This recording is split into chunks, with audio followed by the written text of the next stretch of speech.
Hey, what's going on YouTube? In today's video, we're going to talk about backing up your Proxmox server using Proxmox Backup Server. Now, for those that are just tuning in, I had recently lost my home lab, pretty much lost everything and have to start over. Now, usually that is a bad thing, but in this case, I'm going to use it as a way to build something that is better than before. I'm starting with backups. We had recently talked about getting Proxmox set up using Terraform and spinning up my VMs from templates. And in this week's video, we're going to talk about how I'm going to get that all backed up. So with that being said, let's get right into the video. Before showing you step by step on how I get there or how I got there, I'm going to just show you what you're going to end up with, and then we'll go step by step on how to do that. So over here, you're going to see in my Proxmox Backup Server, which is running on my local computer inside of a Hyper-V virtual machine. Now under datastore, I'm going to have a datastore called PVE main. Now this datastore is just going to simply be used for the VMs and templates that are on my main Proxmox server. So in this case, we only have this 9002, VM 9002. Now this might change going forward. This was what we had used in the previous videos for testing and deploying two virtual machines from this template. Eventually what is going to be used for our Kubernetes cluster, control plane, and our worker node, but it's also going to be used for other standalone services outside of the Kubernetes cluster. So if we go back to our backup server, there's not much to it right now, but in this case you can see that there was a backup that was performed yesterday, or actually even another one today, just based on the schedule. But as you can see right now, at the top we have a VM with 3 groups and 3 snapshots. You could kind of go into the content and you'll see 9001, 9002, and 9004. A lot of those could actually be deleted because those are no longer relevant. Those were just used for testing. And if we go back into our PVE, you can see that we only have our VM 9002. Now, since I said that those others do exist inside of that data store, if we went down into the PBS 01, which is the backup that we had configured, and I will show you on how we do that, you could see that we have the 9002 and the 9001. So if we did want this to be restored, we could go ahead and click on restore and we could get that backed up. But in this case, the only one that we are concerned with at this time is just going to be that 9002, VM 9002. All right, so enough talking about exactly what we have going on. I'm going to go ahead and show you on how to get to that point. All right, so first, if this is a new Proxmox backup server, you won't have this PVE main. This is just something that I had came up with. Go ahead and click on add data store, and then you could just do PVE test or PVE main, whatever it is that you want here. In this case, I'm just going to go ahead and leave the PVE main and kind of just walk you through the steps or the prompts that come with it. Here you have a backing path. In my case, what I did is I just did backups. You can do whatever you want here, and I'll show you what that means in just a minute. We'll do a test one just to show you when we close it out. We'll do PVE test. Okay, looks good. So now we're going to click on add. All right, so right now we have our PVE test data store, and if we go into our shell, you can see in the root directory we're going to have a backups directory and a backups to directory. This is the data store that we had just created.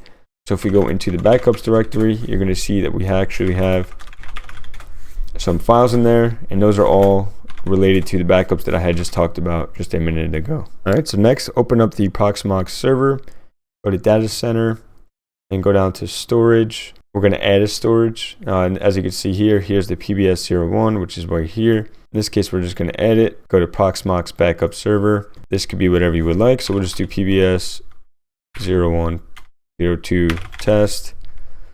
This is going to be the server or the IP address. In this case, it's 192.168.1.16. This is going to be the username, and as you can see here, I am logged in with root@pam. This is going to be the password that you use to log into that server. The data store is going to be pointing to the PVE test or PVE main. And then once you click on add, you're going to see that you will get an error here for the fingerprints. If you go back into the Proxmox backup server and click on PVE test or whatever data store that you had just created, go to the top and click on show connection information under summary. And then in there, you should have a fingerprint that go ahead, copy that whole line and just paste it right here inside of your fingerprint and click on add. All right, so from here, you're going to go to your data center. We're going to go to backup, and this will allow you to create a schedule, and also you could run it manually if you would like as well. So we're going to go ahead and click on add. We could select the node. In this case, we have one node, which is the PVE node. We'll do local storage, schedule, we'll just say every day at 2100. The selected VMs, which is something that we'll select down here. And that is it for general. You got notifications, retention. Personally, for now, I'm going to go ahead and keep all backups. But for my other one, I also am using just to keep the last relevant backup. So in this case, we'll just do this for now. Note template and advanced. None of these settings need to be modified. And just go ahead and click on create. Now at this point, if we go ahead and click on, let's go ahead and change that, sorry. The local is going to be the PBS storage that we had just created over here. So now you can see PBS, I don't know why there's a O there, to test. So let's go ahead and now we could run that job, start the selected backup job now. And then down here, you'll see it running. And then in just a minute, we should be able to see some, the backup being worked over here in the backup server. All right, it was pretty quick. We had that one template that we just backed up. So as you can see over here, we could see there were some actions for the transfer rate chart showing at 11:23. I mean, the time is irrelevant, but I'm just showing you that that was just completed. So now if we go into the content of this data store, you're going to see that it is showing nothing. But if we click on reload, we should now see that template that we had just backed up. So if we go back into our Proxmox server, and let's just say for whatever reason we had deleted this template, we go ahead and click on remove, do 9002. I'm just going to show you, kind of walk you through the backup just to verify that everything works. All right, so now worst case scenario, we had lost that template, or if it was a VM, we lost that VM. Now inside of the Proxmox, or inside of that storage node, or the storage that we had created earlier, we're going to go ahead and go to backups, and then we're just going to click on restore. This is the VM name. So in this case, we're just going to do, we could just leave it at 100 for now. Everything else, kind of leave it to default. We could change it here to have what we had before. And we will just leave that for now. But in this case, we'll just go ahead and click on restore. All right, so as you can see, the task has been completed. That VM 9002 has now been restored. Although it is saying VM 100, that is just the ID that we had provided. But everything else should still be here. So if we go into, let's go ahead and open up Visual Studio Code and run a Terraform playbook using this VM template. All right, so as you can see, we open up Visual Studio, and then inside of our variables TF, we're just going to change this template, and we're just going to name it to what we see here, which is VM 100. We're going to save that, and then we're just going to do a Terraform plan. We could have done validate. All right, so everything looks good there for just a quick check. And then we'll just do Terraform apply. Now this will be based on what we had built out previously. So in this case, we should be getting two virtual machines using that template. One is going to be used for a worker node, and one is going to be used for the control plane. And this should have connectivity between the two. So what we're going to do as a quick test is we're just going to spin these two up, and then we're going to log in to the console and just do a simple ping between the two machines and just make sure that everything works as intended. All right, so the two virtual machines had booted up. So in this case, we're just going to go ahead and log in with the username that we had configured previously in the week before,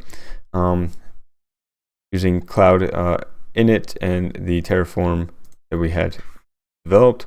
So if we go ahead and now do IP address, and we'll get the IP address. So we have a .148.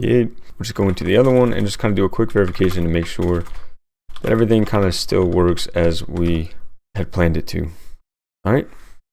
So now we know that communication works between the two, and that is all we need. And that's going to close out today's video. So what we covered today was actually creating a backup using the Proxmox Backup Server. We had created a data store, and then within that data store, we had scheduled or created a schedule for a backup and manually executed that backup to push a template to that data store. We had deleted the template, and then we did a restore to verify that that whole workflow is working as it should. And then we went ahead and executed our Terraform, go ahead and deploy from two virtual machines from that template. Going forward, I want to make sure that I get this backed up into a remote server of some sort. I did have an idea to get this backed up using Backblaze. The to back up the virtual hard disk for Hyper-V, but that will not work, as I did not realize that that was excluded from the backups, which makes sense. But I do have some other ideas, and I do plan to dive into that. And once I get that all sorted out, that is something that I will also cover. If you are interested in backing up Proxmox Backup Server, not only to your local machine, but also to a remote, cloud, S3, Backblaze, or something like that, definitely stay tuned, as that is something that I'm going to talk about in the coming weeks. All right, so that's going to close it out. I hope you were able to take something away from this video. And as always, never stop learning.